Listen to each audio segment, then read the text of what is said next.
మహాభాగవతము అష్టమ స్కందము గజేంద్ర మోక్షము 47వ పద్యాన్ని మనం తెలుసుకుందాం.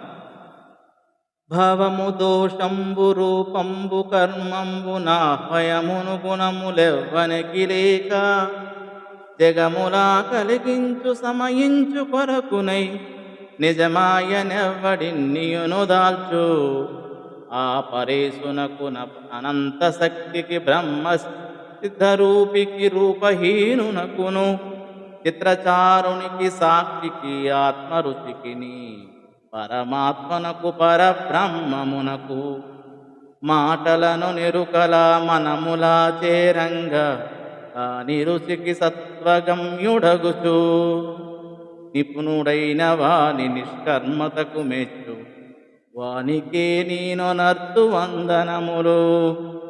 భావం చూద్దాం. భగవంతుడికి పుట్టుక, పాపము, ఆకారము, కర్మలు, నామములు, గుణాలు లేవు. అతడు లోకాలను పుట్టించడానికి, నశింప చేయడానికి తన మాయా ప్రభావంతో ఇవన్నీ ధరిస్తాడు.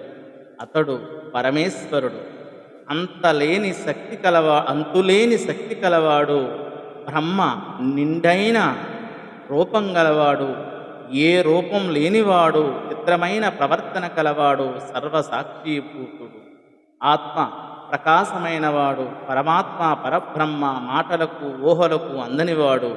పరిశుద్ధుడు. సత్వగుణంతో దరిజేరదగినవాడు. మరియు నేర్పరుడు చేసే పరాపేక్ష లేని కర్మలను మెచ్చువాడు అయినట్టి ఆ దేవదేవునికి నేను నమస్కారాలు చేస్తాను అని గజేంద్రుడు తన లీలాలాపాన్ని తెలియజేస్తూ ఉన్నాడు.